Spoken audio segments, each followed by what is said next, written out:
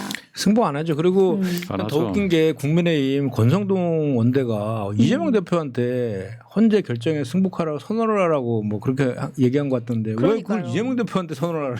윤석열한테 얘기를 해야지. 그러니까요. 난그 권성동 원대 요새 어제도 너무 오버하는 것 뭐 같아. 국민의힘은 헌재 판결 당연히 승복할 거니까 민주당 뭐 입장을 밝혀라 이렇게 또 했더라고요. 아니, 윤석열이 승복해야지. 윤석열이 네. 피청구인 윤석열이 승복 그 윤석열한테 그걸 요구해야지 왜 우리 민주당한테 맞아요. 그걸 요구하냐고. 가해자가 승복하는 게 핵심이고 그렇게만 하면 됩니다. 그러니까.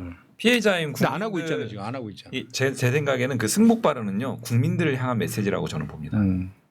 국민들한테 기각 결정, 각하 결정 나와도 아무것도 하지 마세요. 그거를 국민을 대표하는 야당 대표한테 계속 강요하는 꼴이거든요. 그러니까 피해자한테 계속 그런 부분들에 대해서 강요하는 행태에 대해서는 전혀 뭐 수긍하기 어렵고 오히려 윤석열이 지금 선제적으로 정말 양보해서 파면 결정 나오면 그 정말 이 혼란상에 대해서 사죄하고 이 부분들이 좀 잘 극복됐으면 좋겠다 이런 메시지를 마지막 남은 양식이라도 있었으면 좋겠습니다. 그러니까요. 이게 승복 그렇죠. 그 선언 안 하는 것도 파면 사유 중 하나 아니에요? 저도 간절히 대통령이 그렇게 마지막으로라도 양식 있는 모습을 보여줬으면 좋겠는데요. 에이, 그런 뭐 기대하지 많은 말고 분들이 그냥, 뭐 우리 얘기만 합시다. 생각하시듯이 입만 아파. 근데 네. 이제 선고되면 이제 좀 걱정되는 게 오늘 보니까 이제 국회 뭐 경호 쪽에서 이제 4월 6일 일요일까지 국회 출입 통제하잖아요. 통제하죠. 제가 여기 4월 6일 날 이제 기본사회위원회 서울 기본사회위원회 출범하는데 연기를 연기를 했어요. 네. 왜냐하면 이제 그 외부인은 못 들어오니까. 그래서 이제 저희 국회의원들도 어떻게 보면 그럴 리 없지만 테러. 특히 이제 뭐 우리 당 대표님을 비롯해서 우리 지도부. 그래서 저쪽 구구 쪽 세력들이 워낙 만약에 이제 솔직히 예측 못하는 그런 걸 하기 때문에 그런 부분을 그냥 그런 생각 수준이 아니라 진짜 대비를 해야겠더라고요. 대비를 해야겠더라고요. 그 부분이 좀 좀 전에 우리 박지현이 말한 것처럼 주문 외우는 순간 즉각적으로 효력이 발생한대 왜? 그래서 이렇게 그 이제 문영배 재판관이 주문 읽을 거죠. 네. 피청구인 윤석열을 파면한다면 그때부터 효력이 발생한대. 왜 시계를 본다며 이렇게 시계를 보면은 파면한다 그거다. 네. 아. 그래서 결정문에 네네. 그 시간을 기재합니다. 그러니까. 시간을 그리고 주문을 낭독하고 마침표 찍히는 순간 이제 파면 효력 발생해서 대통령 지휘에서 이제 박탈되는 거고 그래서 그런 지점들이 조금 선고 당일날 근데 왜 지켜보고. 근데 판결문 같은 경우는 이게 우리 정치인들은 먼저 결론을 먼저 딱 말하고 그 다음에 설명하잖아요.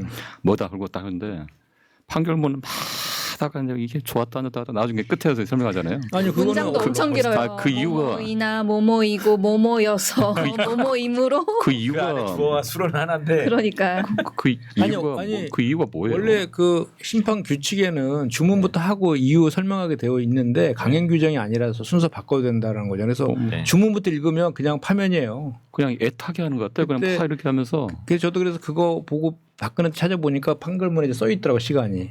그 저 뭐죠 11시 21분 피청구인 박근혜를 이제 파면한다 이렇게. 그때부터 딱 이제 효력이 발생하니까 이게 보니까 마은영 재판관 미임명하듯이 막 즉시 표현 없다고 막 하는 게 수 있는 게 아니더라고 이거. 그 박근혜 탄핵 그 당시에 법정에서 이제 낭독을 했잖아요. 낭독하는 게 이제 이 사건의 어떤 개요를 간단하게 얘기하고 그다음 결정 이유를 설명하고 마지막에 주문을 낭독하잖아요. 이제 국민들한테 생중계도 하고 이런 부분이 있기 때문에 조금 더 그 수용성을 높여가는 그래서 논리적으로 이러이러한 맥락에서 우리가 주문을 내렸다라고 하는 것 차원에서 아마 그렇게 하는 측면이 있는 것 같고 지금 일각에서 또 얘기 잠깐 나오는 게 왜 오전 11시냐 이 얘기 좀 나오잖아요. 오전 통상적으로 오전 10시에 많이 10시, 선거하는데 그쵸. 왜 박근혜도 오전 11시에 11시에 선거하냐 이 얘기 가지고도 또 그 파면이네 그러면. 응? 11시니까 파면. 네. 이렇게 박근혜도 파면이었으니까 길지 11시. 않게 압축적으로 설명하고 그러니까 이견이 별로 노출이 안 되는 그 명료한 사건이니까 11시에 잡아서 짧게 마무리해서 할 수 있지 않을까라는 차원에서 11시 잡지 않았나 싶고 또 어떤 그 누가 이제 리서치한 거 보면은 11시에 한 사건들은 다 인용했대요. 탄핵. 박근혜 탄핵 사건도 11시고 근데 노무현 대통령 사건은 10시에 또 선고했더라고요. 기각해 네. 가지고. 그래서 이번에 네. 이번 다른 사건도 최재 감사원장하고 네. 저 서울중앙지검장 그 검사 3명도 10시에 했더라고. 네. 거기 다 기각됐잖아. 아, 이렇게 강하게 시그널을 주는 건가요? 한덕수도 10시인가요? 이거 예. 그러네. 기각은 다 맞네, 10시였고 그러면 됐네. 맞네. 인용이 11시였는데 8대 여러분 0에 저희가 11시. 천기를 누설했습니다. 네. 그러면 내일 몇 분에 마음 편하게 저희 선고 들으면 아니 그 발제하셨으니까 그 네. 주문 시간은 대충 예상이 11시 몇 분쯤 될 것 같아요. 저는 박근혜는 11시 21분이더라고. 21분이었으면 저희는 조금 더 길지 않을까. 뭐 한 30분 정도 걸리지 않을까. 뭐 사실 별다른 근거는 없는데요. 뭐 왜? 뭐 근거 그동안에 많이 하나밖에 숙고한, 없는데. 숙고한 만큼 한 조금 2분도 안 걸릴 것 같은데. 길게 하지 않을까. 네, 그렇게 생각했습니다. 저는 선고 당일에 또 가장 주목하는 지점 중에 하나가 결정문에 이견이 없었으면 좋겠습니다. 소위 말하는 소수 의견. 그러니까 있더라도 국론 분열상 그런 국가적 혼란 사항이 계속 지속되거나 가중되지 않는 방향으로. 네, 이상한 제발. 씨앗을 심어놓지 않았으면. 네. 네. 그래서 그런 거죠. 괜히 뭔가 어떤 이상한 거리를 남겨가지고 이게 사실은 헌재 결정이라는 게 이제 이 지금의 국가적 혼란상과 국민적 고통 상황들을 좀 종결하는 어떤 기제로 작동을 해야 되는데 이게 또 다른 오히려 더 심한 가중시키는 어떤 걸로 작동을 하면 진짜 헌재 결정으로서의 어떤 의미가 반감되는 거잖아요. 그래서 저는 뭐 별개 의견, 보충 의견, 뭐 심지어 반대 의견 뭐 이런 등등의 것들이 조금 없이 그야말로 통일된 만장일치 의견으로 좀 결정이 나왔으면 좋겠다 이런 생각이 좀 듭니다. 저는 보충 의견에서 누군가가 정말 세게 윤석열 좀 혼내줬으면 좋겠어요.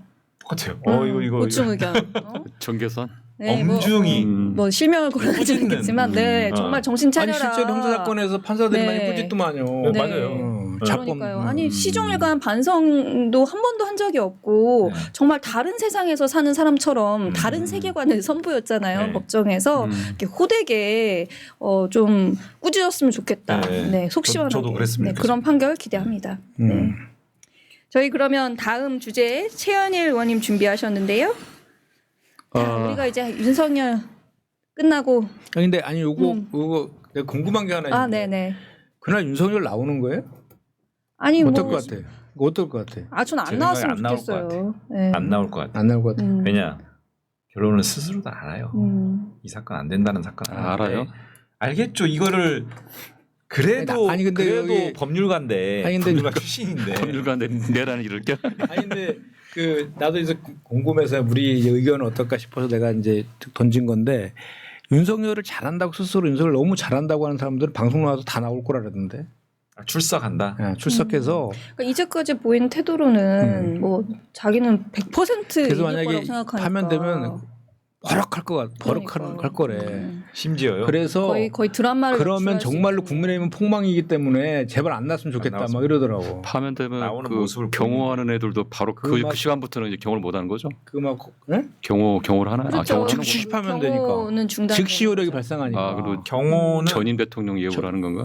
전직 대통령에 대해서도 경호는 네. 그러니까 파면되면 뭐 연금이든 뭐 이런 혜택은 다 이제 박탈이에요. 다 박탈. 근데 경호는 제한적일 수는 경호는 있지만 실제로는 경호는 계속된다. 경호는 네, 가능하고. 그러네요. 예.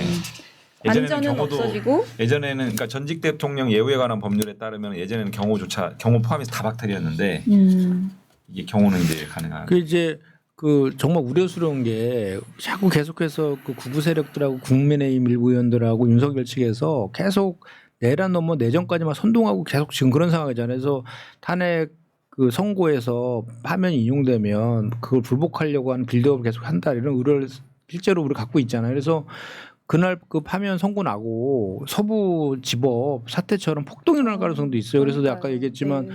담장에다가 철조망을 지금 다 음. 설치해놓은 그런 상황이거든요. 그런 상황이라서 특히나도 윤석이 나온 그 법정에 출두 안 하는 게 그나마 마지막 할 도리다. 국가에 대한 예의죠, 진짜. 네, 국민에 대한 예의. 최소한의 양심인데 그 박근혜 전 대통령 때도 4명이 죽었대요. 맞아요. 네분 선고한 날. 돌아가셨어요. 우리가 저도 이 박근혜 전 대통령 때 우리는 워낙 그냥 그 파면 그의 욕구들이 국민들이 그것만 워낙 크게 많이 부각되고 많이 또 언론에서 그것만 많이 조명이 돼서 몰랐는데 그때도 엄청 나왔더라고 구구 세력들이 그 탄핵 기각 요청 외치면서 근데 그 윤석열이는 자기 때만 그런 줄 알고 좀 착각하고 있더라고요. 근데 이제 차이는 뭐냐면 박근혜 전 대통령은 그냥 가만히 있었잖아요. 뭐 협조는 안 했지만. 근데 윤석열은 적극적으로 지금 막 선동하고 있잖아요. 그 사람들을. 그러니까 걱정된다는 거지. 그 사람들이 막 폭동이라도 일으키면 어떡하냐. 그래서 진짜 조심해야 될 것 같아요. 정말 그 기각 판결, 아니 인용 판결 8대 0으로 나와야겠지만 어떤 희생도 없었으면 좋겠다. 네. 다시 한번 진짜 맞습니다. 네, 소망합니다. 예. 그래서 저희 다음 주제로 넘어가 볼까요? 예. 한덕수, 최상목 이 두 사람에 대한 탄핵 어떻게 할 것인가인데요. 지금 선고일 잡히고 나서 한덕수, 최상목이 탄핵에 대해서 이슈가 많이 사그라든 것 같고 당 지도부도 최상목에 대해서는 오늘 이제 국회에 이제 탄핵 소추 보고를 했잖아요. 근데 그 이후에 이제 절차대로 진행이 되고 또 법사위로 옮겨서 또 논의를 한다 그런 얘기가 있더라고요.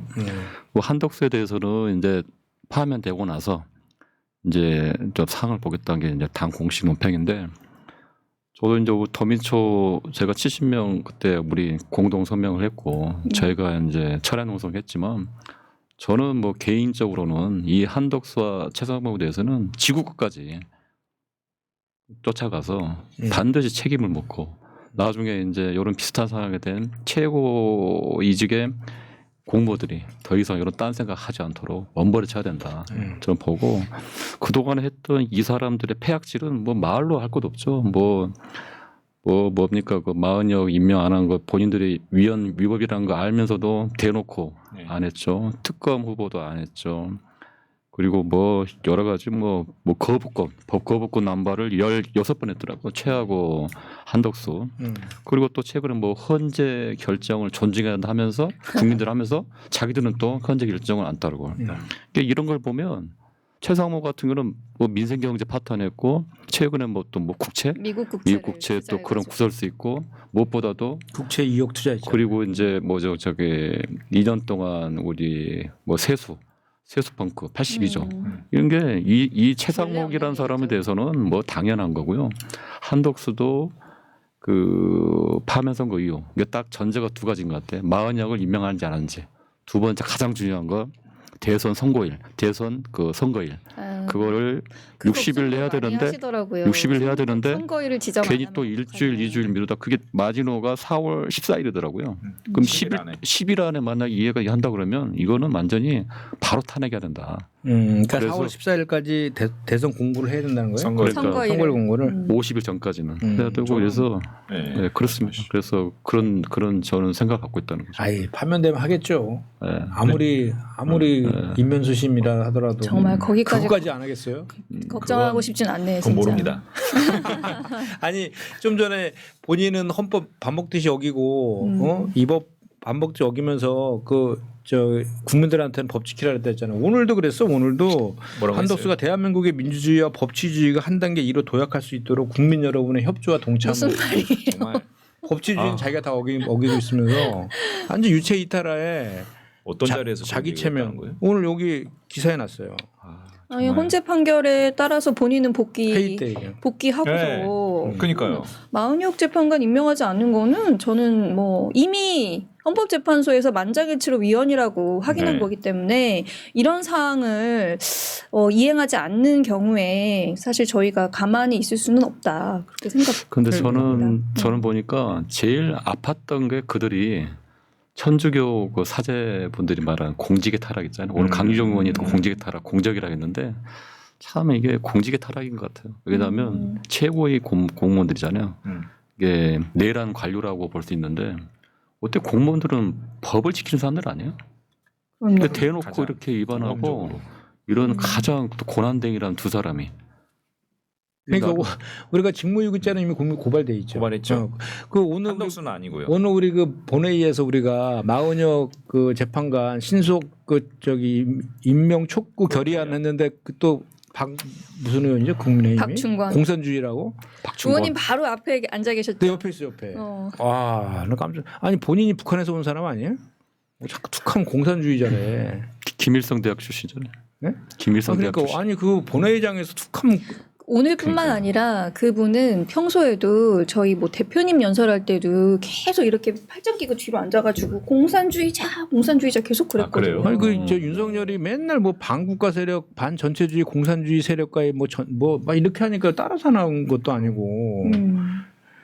저는 오늘 그 사실 그 박준건 의원뿐만 아니라 그 전에 권성동인가요? 권성동도 마은혁 후보자한테 뭐 법복을 입은 좌파 활동가다 막 이러면서 색깔론을 또 들고 나와가지고 27년간 우리나라 사법 재판을 한 분이에요. 그렇죠. 네, 그분의 이제 과거 뭐 학생 시절에 했던 활동 이력을 문제 삼아가지고 아직까지도 무슨 공산주의자다 빨갱이다 그럼. 이러면서 임명할 수 없다는 게 저는 뭐 이거야말로 정말 정쟁을 일삼는 뭐 내란 정당 아닌가. 그런 이런 식으로 말하면 지금 생각이 김문수 고용노동부 장관은 더 심하면 더 심했죠. 듭니다. 그렇죠. 김문수는 안 그래요? 뭐.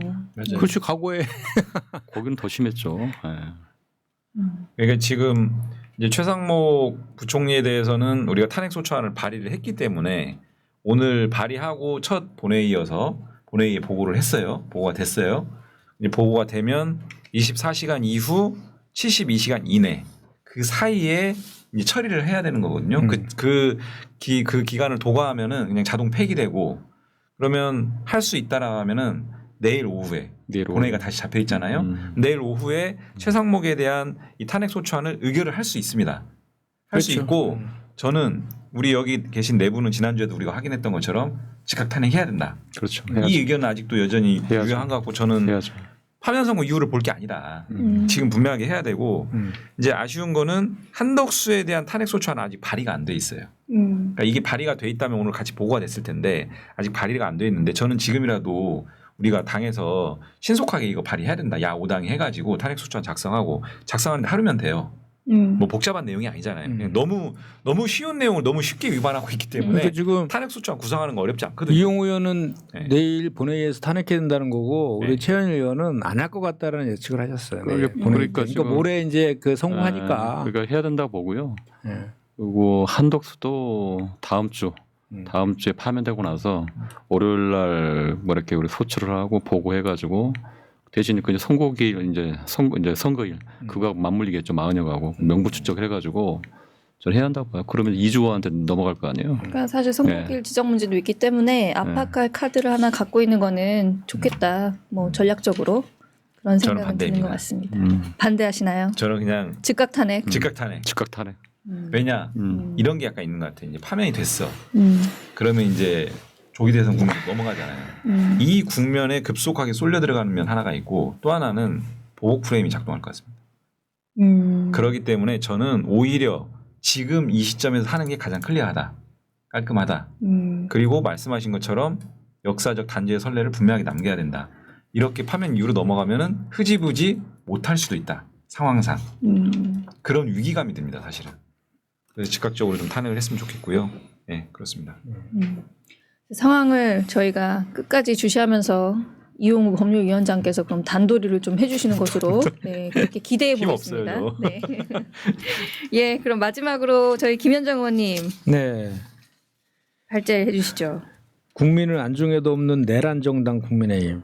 네, 우리 그 권성동 원대가 불을 지피고 주진우 법률위원장이 우리 더민초 국회의원 71명 다 고발했죠. 내란 선동죄로. 아, 난 그참 송달 이재명 받으셨어요? 대표도 고발 이재명 대표도 김어준 이재명 대표. 왔어요? 송달 받으셨어요? 아직 안 받았는데. 저도 아직 못 받았어요. 근데 고발은 했다고. 으름장만 놓고 안 하는 거 아니에요? 아니 기자회견 했잖아요. 주진우가. 기자회견만 하고 안 하는 거 아니에요? 아니 그 가서 제출했어요. 제출했어요. 네, 그 퍼포먼스 한 건데 봤어.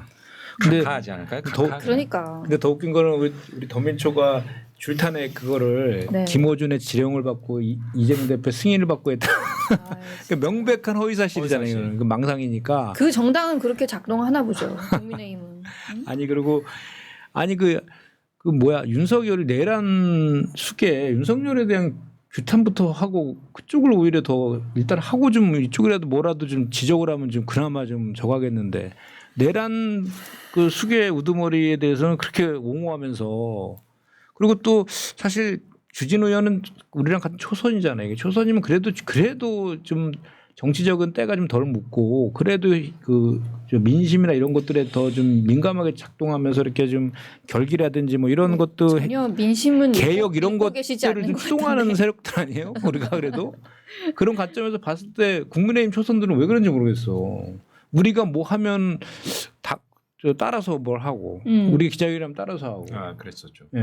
일요일 날 저희가 2시 기자회견 잡으니까 2시 반에 그러니까요. 바로 2시 기자회견 반에 잡았던 했어요. 것 같더라고요. 그리고 아니 네. 본인들 기자회견할 때 저 윤석열 저 탄핵 선고 그 빨리 해달라고 본인들이 얘기했으면서 4월 4일 잡히니까 또 그다음부터 막 또 태도들이 약간 애매모호하게 또 바뀌더라고 또 본인들이 뭐 5대3 뭐 4대4 뭐 이렇게 얘기하면서 또 근데 정말로 그 국민의힘 의원들이 주장하는 거 보면 정말 오늘도 본회의에서 얘기하는 거 봐요. 말도 안 되는 얘기를 막 하잖아. 그 저기 마은혁 그 미임명과 관련해서 네. 결의안에서 반대 토론하는데 그 박형수 수석 네. 그 의원이 나와서 하는 얘기 보면 뭔 얘기를 하는 건지 모르겠어요. 그러니까 뭐 내일 모레 선고일 잡혀 있는데 선고를 지연시키려고 뭐 임명하면 그러니까요. 뭐 갑자기 변론 저희한테 갱신해야 선고를 되고. 지연시키려고 마은혁을 임명하라는 거냐. 우리는 그래서 반대한다. 막 이렇게 말이 안 되는 얘기를 막 도대체가 하더라고요. 듣다 보면은 네. 이게 내가 그동안 잘못 생각했나 막 헷갈릴 정도라니까 하도 자신감에 차서 얘기하니까 자기 체면도 그렇게 걸기는 쉽지 않은데 정말 적반하장 후한무치예요. 저 하는 거 보면 진짜 걱정돼 진짜. 그리고 그러니까. 그 뭐 권성동 원대가 또 이렇게 얘기했더라고. 행정부를 완전히 마비시키겠다는 것은 발상 자체가 반역이래요. 그리고 우리가 이제 계속 그 이원적인 행위를 하면 한덕수 최상목에 이어서 또 다음 국무총리가 이제 권한대행 물려받잖아요. 그 사람도 또 이원하면은 탄핵할 수밖에 없다는 건 사실 당연한 거잖아요. 당연한 거죠. 그리고 네. 탄핵은 어쨌든 국민적인 그 심판은 국민적인 판단은 받겠지만 탄핵은 헌법상의 명백한 권한이잖아요. 권한이죠. 그 판단은 선거 때 우리가 국민들한테 받겠죠. 잘했는지 못했는지 대해서. 근데 내란은 누가 봐도 이원적인 거잖아. 그러니까 우리가 그런 그 국무위원들에 대한 탄핵을 얘기한 게 행정부에 대한 반역이면 그 입법부 국회에서 무장군인 침투시킨 거는 완전히 빼박. 그러니까 내란이잖아요. 어제 그 뉴스 토마토 기자 그 계엄군이 정말 케이블 타이로 포박하려고 한 거 그것도 공개됐잖아요. 정말 그 장면을 보시면서 많은 분들이 놀라셨을 것 같은데 국민의힘 의원들은 무슨 생각을 했나 좀 궁금하네요. 아이고, 진짜 상식적으로 이게 대화하지 않으면 정말 큰 인내심이 필요한데 인내심도 좀 뭐 예를 들어서 그래 뭐 주장이 틀린데 서로 이견이 있는데 좀 어느 정도 좀 수용 가능한 범위 안에 있어야지 그래도 좀 들어주는데 이거는 거짓말을 대놓고 그냥 억지로 써버리니까 어떻게 해냐고 이거. 계속 얘기해야 됩니다. 이렇게 우리가 듣고 있으면 네. 자기네 말을 동의한다고 생각할 거 아니야. 가만히 있으면 그러니까 그러니까 우리 저희- 맞받아쳐야 돼. 도발하는 거예요. 그래서 저희가 도발. 이제 국민의힘의 거짓말 개싸움 시리즈를 벌이려고. 저희 소통위원회에서 열심히 만들어가지고 매일매일 2-3개씩 내고 있거든요. 저희 그거 꼭 숙지하고 우리 당원 동지 여러분도 여기저기 퍼날 해주시길 부탁드립니다. 뭘 해달라고? 그 국민의힘의 퍼 날라주시기를 아, 퍼 부탁드립니다. 네, 죄송합니다. 아니 약인 줄 알았어. 네. 제가 저희- 그 결제 다 했었어요. 하나 더 그러니까, 남았는데 시간이 이제 한덕수 벌써 얘기를 끝났어요? 한덕수 얘기하다 보니까 한덕수 관련된 것만 잠깐 얘기하면 한덕수가 상법 개정안 거부권 행사했어요. 그렇죠. 난 진짜 뭐 이런 임명하라는 사람들 사람은 임명 안 하고 거부권 행사하는 날 그 재계 대표들하고 그래 다 불러가지고 총리공간에 간담회 불러가지고 하고 간담회하고 뭐 하는 너희 소원 짓인지. 내가 들어줬지 나한테 네. 잘해 이렇게 한 거 아니에요? 거부권 행사하고 삼청동 공관으로 이동해서 그러니까요. 그 4대 뭐 그룹 그건가요? 총수. 뭐 총수들 다 불러가지고 무슨 TFA 한다고 하는데 진짜. 제가 봤을 때 칭찬받으러 간 것 같아요.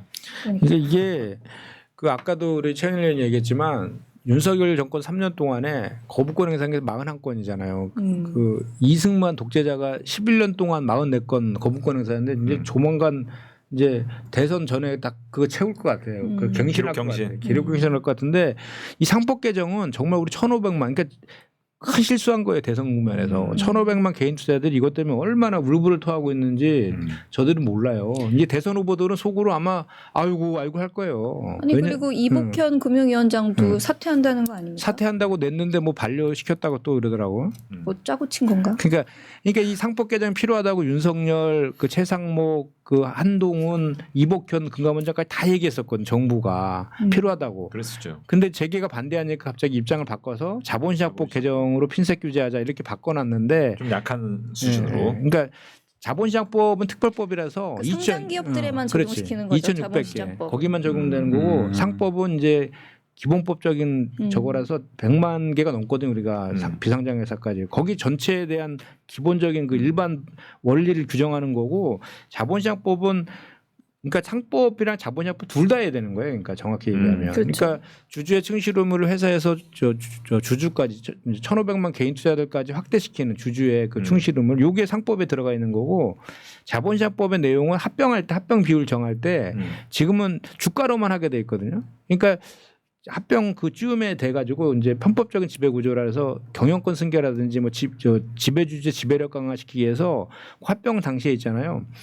그 주가를 한쪽은 누르고 한쪽은 이렇게 올려놔요. 그 다음에 합병 비율을 아주 자기네들이 유리하게 이렇게 편법적으로 이렇게 조정을 한다고. 그 사이에서 이제 개인 투자자들은 엄청 피해를 보는 거죠. 그런 거를 방지하기 위해서 상법 개정이 필요한 건데 요 자본시장법은 그랬을 때 현재 주가로 한 것을 본질 가치로 하겠다. 요 내용 하나만 자본시장법에 있는 건데 그것도 제가 제일 먼저 작년 7월 달에 낸 법안이에요. 소위 두산박해 방지법이라 해서 그때는 그거 안 된다고 뭐 이렇게 그거에 대해서 관심도 없다가 갑자기 상법 우리가 당론으로 하고 하니까 그때 자본시장법 하자면서 정부안으로 막 그 낸 거거든요. 그게 그러니까 진정성이라는 일도 없고 그냥 우리 민주당이 낸 법안이니까 반대한다. 이거 외에는 논리적으로 설명이 안 돼요. 근데 이제 큰 실수했다 내가 봤을 때는 왜냐하면 그 1,500만 그 개인 투자들이 얼마나 이것 때문에 울분을 토하는데 이게 주가 저평가의 근본적인 코리아 디스크한테 근본적인 원인이거든. 이게 바로 편법적 지배구조 개편이. 그 얼마 전에도 어제 하나에서 그 김승현 회장이 그렇죠. 한화. 자기 갖고 있는 지분 전부 다 자기 아들한테 넘겨가지고 증여했잖아요. 증여했는데 증여세가 2천 몇백억이 나오는데 얼마나 웃기냐면 유증을 했어요. 3조 6천억에 하나 에어로스페이스라는 그 계열사가 거기 하나 에어로 그 회사의 그 대표가 그 첫째 아들이에요. 김동관이라고.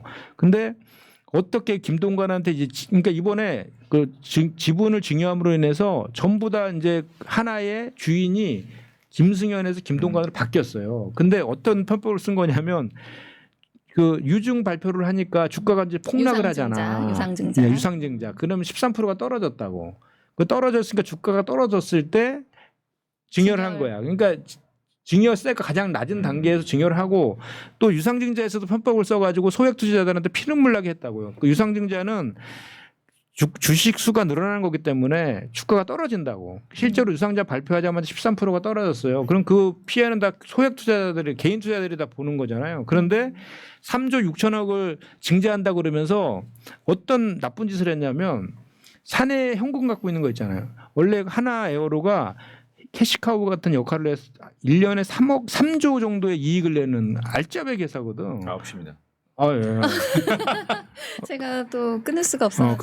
알았어. 네. 바로 할게. 네. 자기네 갖고 있는 현금 자산 가지고는 그 지배력 강화시키는 그 지분을 취득하는 데 쓰고 정작 시설 투자 같은 게 이제 필요하니 그런 것들은 개인 투자자들의 유증을 통해서 소액 투자자들, 개인 투자자들 책임을 넘기는 이런 식의 부도덕한 행위를 지금 한 거예요. 그래서 정무위에서 저기 그 하나 그 계열사 그 경영진하고 이제 간담회 불러서 하기로 했는데 이런 것들이 바로 이제 진짜 문제인데 이런 것들을 거의 가능하게 한 게 한덕수의 거부권이에요. 이게 지금 이거 엄청난 그러니까 겁니다. 경제에서. 상법 개정안의 핵심은 어쨌든 주주 권리를 좀 보장을 하고 그러니까 투명한 적법 경영의 환경을 만들자라는 게 저는 이제 본질적인 그렇죠. 내용이라고 보는데 반대로 한덕수는 이 대기업들의 편법적인 경영이라든지 이런 것들 총수 일가의 이익을 이익을 보호해주는 대변하기 위해서 좋아 내가 대기업의 집사로서 이런 거 처리해줄게 거부권 해줄게 라고 하고 공간으로 달려가서 대기업 총수들 만나가지고 나 거부권 행사하고 왔다